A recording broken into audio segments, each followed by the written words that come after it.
Hi, everybody, and welcome back to another episode of The Compassion Show. And I've got a guest that I've known for a long time, and I was going to call this a walk down memory lane, but I won't, probably won't. But Antony Bream and I have known each other for an awful long time, and the reason why I've asked Antony to come on to The Compassion Show today, in this episode, is because I've always admired Antony in the way that he led his teams when we used to work together in a previous company. And some of the stuff that Anthony was doing around leadership, I've actually learned from and taken on beyond after we stopped working with each other. So, Anthony, I'm so grateful that you joined today, and thank you. And by the way, I love the tan. I know you've just had a massive celebration recently, so congratulations to that. Thank you. But Anthony, before we start with asking the first question, why don't you give us a brief intro to you, a bit about Ribbit, bit about your little trip to Maldives recently, perhaps. But thank you, and good What little goes intro. on tour stays on tour, Nigel. You know that. But no, thank you very much for having me, and I'm really privileged to be sharing the technology platform with you today to talk about compassion in sales. It's a big personal topic of mine. I think you and I are both very aligned on the importance of that.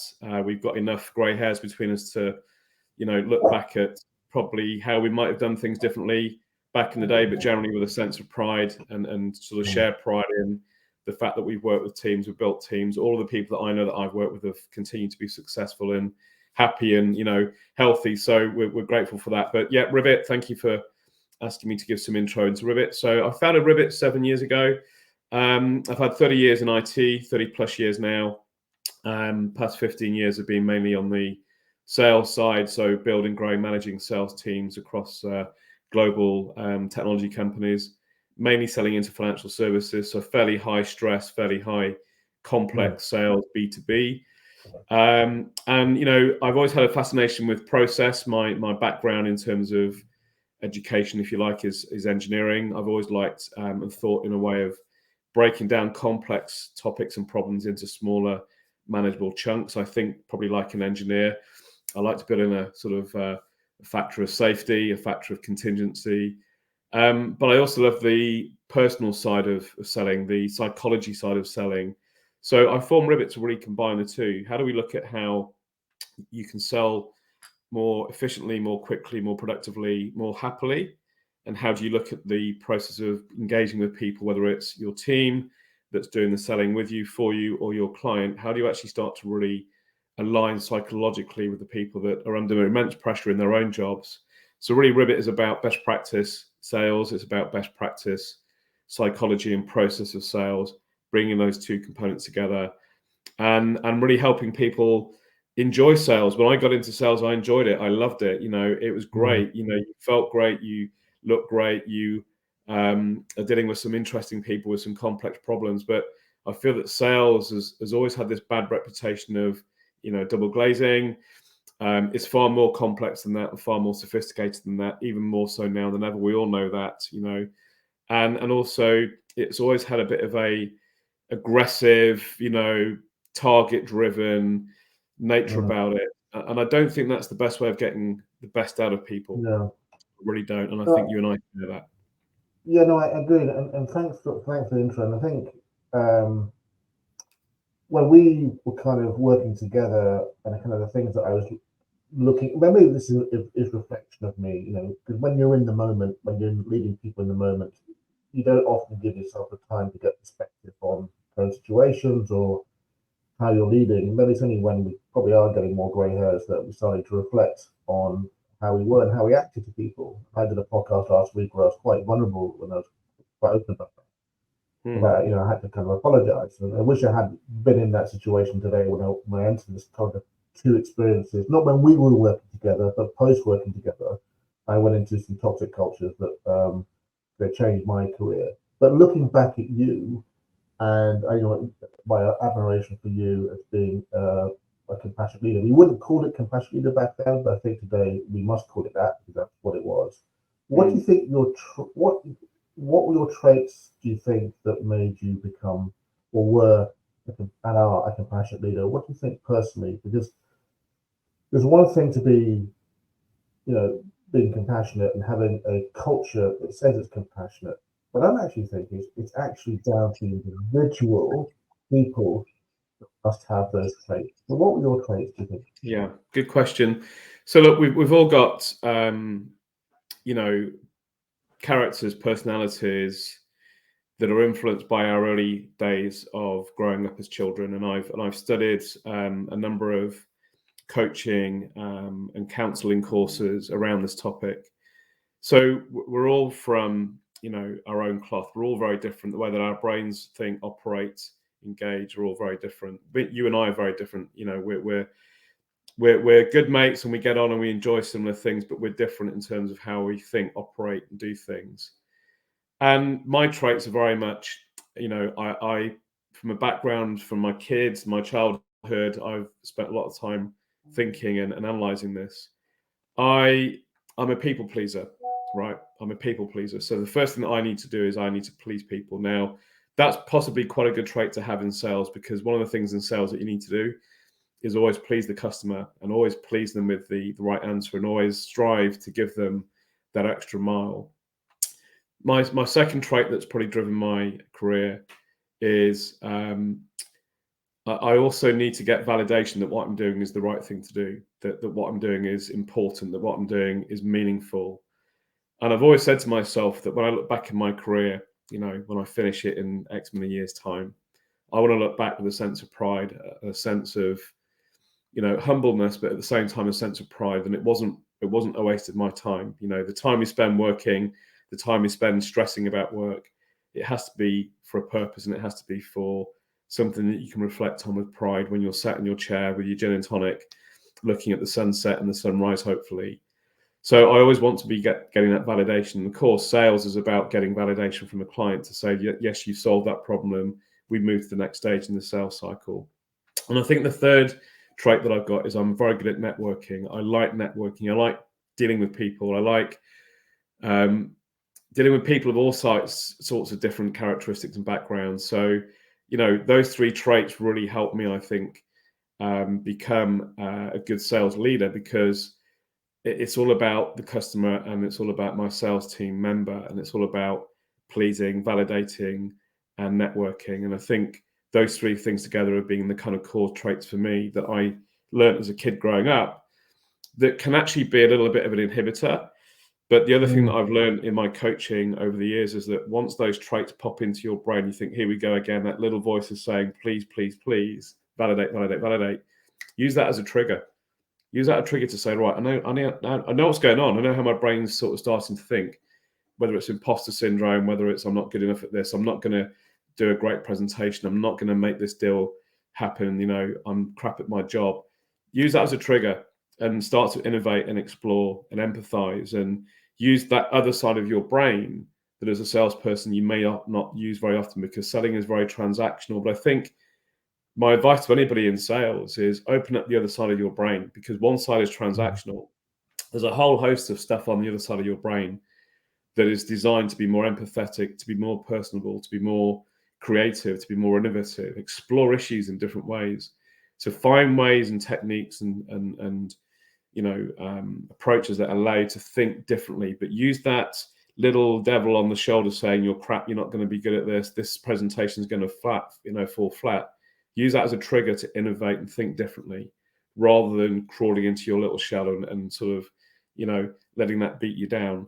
And I think that's one of the biggest lessons that I've learned, is to recognize that trigger, to use that trigger as a way of flipping my different brain to think in a different way, and find a solution and innovate and empathize and put myself in the client's shoes, not in my shoes, and do anything that you need to do just to distract your brain away from that negative spiral thinking that we all have, and start to think on the other side of the brain, to think of the options that you've got.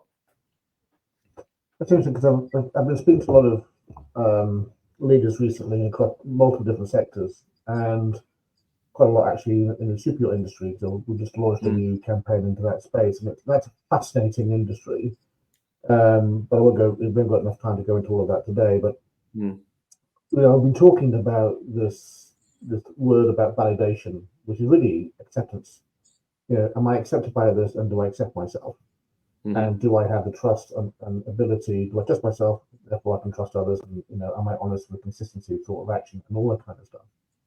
And it kind of transpiring, you're talking about this little voice on the side of your, sitting on your shoulder saying, hey, you're not good enough, hey, come on, doubt, judge, self-criticize, all that kind of stuff that goes on consistently in our head, because we can't separate the fact we have two voices, and one is the loudest, and that's the ego, which creates this problem, which is in the empathy trap. And I went through this, and I talked about it last week quite a lot when, and I think you probably saw it in me when I was over caring. In fact, we and I probably fell foul of this ourselves, right? You and I had this kind of quiet kind of little competition going on that was, it was with beautiful intention. And we always kind of spoke to each other about this. We've got to take care of people. We knew something was happening when the company was about to be sold. So we kind of said, we had to take care of people. But we kind of overcared. And that kind of, for me personally, that made me have internal angst, internal stress, because I was taking the pressure of other people as my own pressure. And, I became tribal, as you know. Anyone in my team, I loved and cared for, but if you weren't in my team, then tough luck.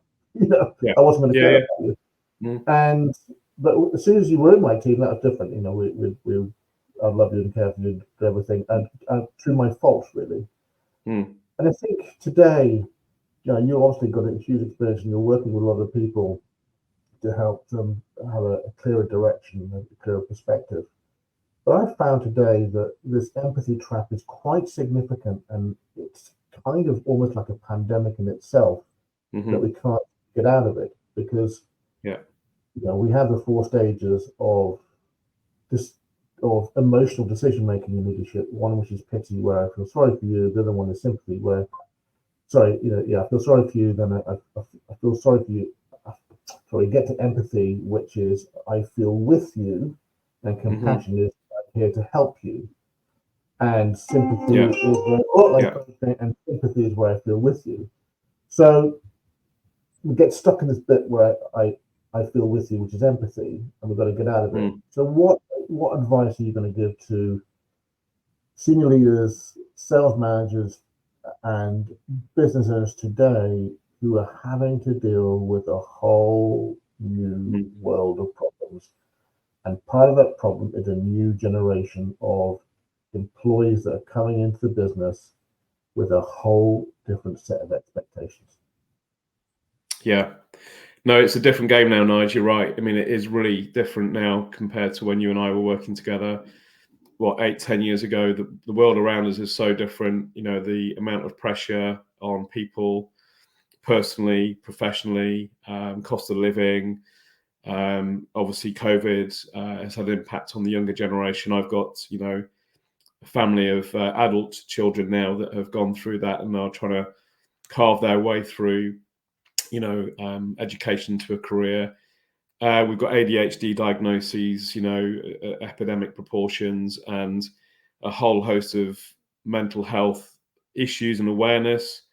But I don't think there's enough education or enough tooling to help managers cope with that. And there's the generational gap between, our generation and the younger generations who are coming through as digital natives, and, are seeing technology as a commodity rather than technology when we were selling it, 8-10 years ago was actually, a massive value add. So there's a huge amount of pressure on everybody.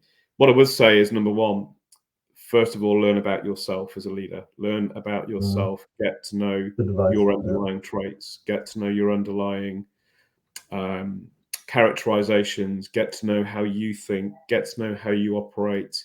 Get to know what triggers you, and get to know what your background made you like. So one of the courses that I did, and I'd recommend anybody to look at Positive Intelligence, positiveintelligence.com. It talks about when you're growing up as a kid, you learn traits. Your character is developed around learning traits to survive. I was the youngest child out of 3. My parents were an older generation when I was born. I was always striving to get attention because of that scenario. My dynamic in my family, which is different for everybody, but get to know you, get to know your background before you can start to think that you can get to help other people. And if you don't know you, you can't help you or other people. Yeah. Once you know you, apply that same knowledge and that same understanding to other people. And, you know, when we get into adult life and professional life, we're striving to do things that these little devils on our shoulders are pulling us back, because that's what we learned to grow up as a kid. You know, that was our sort of little devil on the shoulder saying, you're not good enough, you're an imposter, you know. Well, you've got to use that as a trigger to say, how do I think about this differently? So apply that same understanding to the people that you're working with and managing and leading, to become more aware of their traits and what their background is, and what might make them struggle with something more than somebody else in your team. And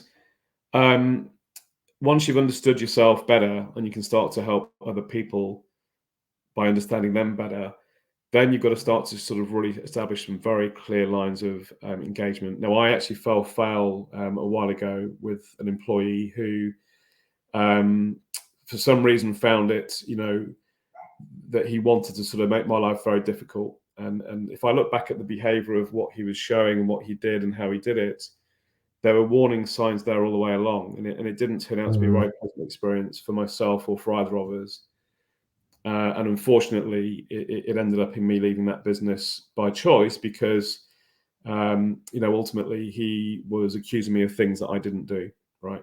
Now, I can point to 6, 7, 8, 9, 10 close friends and family members that have been through similar situations with employees who are finding a weak point, finding an avenue, finding you as a target to manipulate to their own outcome. Happened to me. This happened to me. Yep. Well, there we go. So look, you know, we've probably got a lot of people listening to this who are sitting back now going, do you know what? That's happened to me. Now, you've got to say to yourself, why does that happen? I'm a nice guy. You're a nice guy. We treat people fairly. You know, we're not hard-nosed, you know, browbeating sales directors. We're empathetic, enjoyable people that try our best to sort of get everybody, you know, along on the journey. But there's so many people out there that have that problem. Now, you've got to ask yourself, what's the underlying root cause of that? Why does that happen? And, you know, I actually embarked with that particular client on a journey of Myers-Briggs, because I walked into a situation where there was a dysfunctional company. There were pockets of siloed functions across the open plan office, development, marketing, sales. There was a very overpowering sales director, and there was a dysfunctional team. And I was given the job to go and fix that. And when I looked around the office and I looked at all these really, really nice, clever, technical people and creative people and clever people, the one thing that they weren't able to do is understand each other and communicate with each other, right?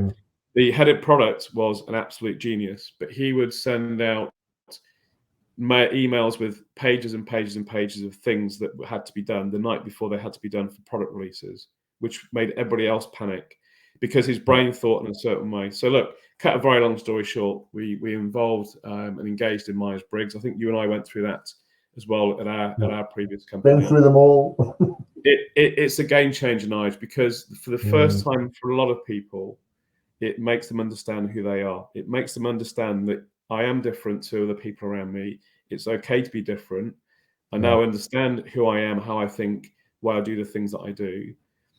You know, and it also allows you to understand, how do I communicate with other people who are different to me? You know, there's a 16 box quadrant that you might fit in for Myers-Briggs, and I'm top right and you're bottom left, but we've got to sit and we've got to design a strategy for product release or marketing.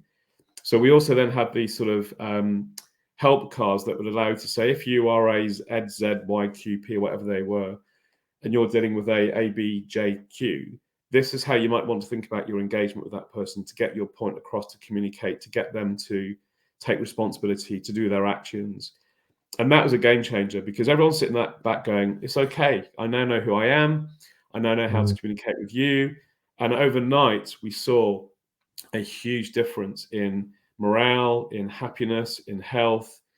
People were motivated. People had a clear line of sight of what they were expected to do, how they could get their job done. And look, ultimately, 9 people out of 10 want to go to work, do a good job, feel good about the work that they do, make some friends, have a bit of a laugh, feel support, go home and spend time with their friends and family and feel proud about what they've done. But a lot of people don't have that pleasure or that privilege. They go into work stressed, they go into work anxious, they go into work not sure what they should do, how they should do it. Why isn't that person helping me? Why is that person being difficult? And going back to our experiences where it turns to be a little bit nasty as leaders, you do have a target on your back. And I think you have to be very clear. The lines of engagement are very, very clear. But it's also very difficult because you want to get to know that person. What I'm saying is get to know that person, get to know what makes them tick, their background, who they are, what they do, what they enjoy, find some commonality. But my one bit of advice that I would say that I would pick up from is look out and listen for the signals of where that behavior starts to become a little bit uncomfortable, and trust your gut instinct to say this isn't right and preempt it before it creates a problem. And if I look back to that situation, if I preempted it, we could have done something about it. Maybe, maybe not. Yeah. But by the time the event happened, it was too late, right? And then, the whole world gets... And as you were talking about, people's performance or manifestations of how they are performing are never the root cause of the problem. It's always something else. Yeah. And as leaders, because we're dealing with the effect, as you say quite rightly, it's too late. If we understood the cause way early on, then everything would be a much happier place. Yeah. And I think, one of the things that I've learned from you here is that I've been thinking about as you've been talking is this kind of, and I teach it in my 10 traits of compassionate leadership. And the first part is inner. You've got to fix the inner before you can even have a conversation about the outer and how you engage, how you communicate, how you collaborate, and all that kind of stuff. I'm also finding that in the corporate climate today, I may feel confident, I may understand my values, I may understand who I really am, but as soon as I go back into a difficult situation or I face a difficult situation, I fall back to type. And I don't have the strength and courage and bravery to go, no, Nigel, this isn't right. This is actually working against the values of who I am as an individual. Yeah. Take a personal stand and do something about it. Fix it or leave. If the organization can't fix it for me, then it's not the right organization for me. Yeah. Because we all know that, as you both know, there's a long dark shadow of inefficiency and toxicity. Yeah. That, as you just said, people want to go home and have and rest and relax. And they want to enjoy. They don't want to carry this angst, stress, and anxiety. Because it affects everybody, and they take a portion of that with them into their own work the following day. Yeah. So it's really difficult, and I think you and I were talking about this recently. There's no playbook for today's people leader. It's no, and I think also just reflecting on that and a conversation I had last night actually as well, which is an interesting one. Of course, with salespeople, they are driven by targets, right? As a sales director, as a salesperson, you are constantly driven by targets. And even more so now, it's not just revenue targets by winning a deal, it's productivity of meetings, calls. And the guy that I met last night, the company that he works for has just been through a bit of a nightmare because the owner of the company, probably being squeezed by the investor in the company, was basically paying salespeople on a plan that was, you get paid for securing a client meeting, you get paid for attending that meeting and coming away with some action points, you get paid for moving that meeting into the pipeline in their CRM, you get paid for when the deal closes. Now, guess what happened? A lot of salespeople got paid a lot of money for creating meetings, which this guy that I met last night is now the only one left. And he's going, I've inherited all this pipeline. You see that right before that one, couldn't you? Guess what? The pipeline is just made up. There's about 80% of the pipeline is absolute rubbish because the way that they're incentivizing their sales teams, and I used to do cold calling for a company years and years ago, and the sales director would always come in with a bottle of wine and go, right, the person that's made the most calls and got the most converted meetings gets the bottle of wine. I win it every time. I hate cold calling. I'm the worst cold caller on the planet. I can guarantee it. But I just manipulated the system to get the calls to my friends, the people I knew. It was easy, but it wasn't achieving the objective. And it wasn't making me feel great. And it wasn't making me, reach my full potential because I'm not a cold caller. So get a cold caller that's good at doing cold calling and get a guy that's good at going out there and facing off with the client and incentivize people the right way. And I managed a sales team a while ago. It was a number of acquisitions of companies coming together, one from Germany, one from Leicester, one from India, one from London. 4 teams all sitting there going, right, we're all sales guys. We're all selling different things. We're all now part of one big family. What should we do? How do we work? And the amount of head bashing going on and this, that, and the other. But what I did was one simple thing as a tip as we get to the end of the call. I looked around the room of salespeople from different companies and different countries and different languages. And I figured out very quickly, well, you've all got people that you can cross-sell to. You have got someone that this guy or this girl or this person here can sell to. So I changed their incentive plans for their commission. And I said, right, we're going to have a referral scheme. So if Jane refers John into his client that he knows or she knows, and that wins some business, you're going to get a commission for that referral. And we made so much revenue, and we made so many people within that, we're part of one big happy family, but actually we're not, because we're all from different families. Suddenly people were motivated and incentivized in the right way. And it made the team gel. It made the team get on and work well together. It made the team feel valued. It made me look great in front of my bosses because the revenue was increasing through a very simple change to the commission plan. And that one thing made people behave in the right way. And of course, the wording is incentivization drives behavior, which it does. And there's a one small tweak, and it drove the right level of behavior. And that was a good lesson learned on making that happen. Mate, thank you for that. That's a wise tip, and the things that I've learned in there. That's a great tip to actually don't. It's a sales organization. You've got disparate teams coming together. Look inward first. It's like the 10 traits of compassionate leadership. Look inward first, and then the outward will take care of itself. And you look inward into those teams to see how you can create an incentive plan that works for everyone. And I think as we come to the end of the call, I think the podcast show, the thing that I want to bring back to is the very first thing that we talked about, which you mentioned, which is what is the purpose of selling. And if we understand that the purpose of selling is not a KPI driven environment, the mission and value of selling is to serve our customer and to serve ourselves in that process. That will allow compassion to be unlocked and thrive in an industry that's very broken. Yeah, no, 100%. And we're in the business of solving people's problems. And that's a great privilege to be in that situation where you can go and help solve a client's problem. And we have the technology and the know-how and the experience and the people to help solve that problem. And I always said that when you and I work for the company that we work for, I don't sell a product, I sell the company. The company is the product and the people. The people are more important than the product. So that my mantra is always, you're selling the people, the company, what we stand for, our values. That's what I'm selling, not the product. The product is secondary. That just enables the thing to work. What makes it work is the people. And I'm so blessed for your time today. Pleasure. We're going to continue the conversations, no doubt. I know we've got a bit of time pressure, but thank you so much. And I'll talk to you very soon. But thank you for your time. No worries. Take care. Thank you, everybody. Cheers. Thanks, then. Cheers, Bye-bye. Bye. Bye.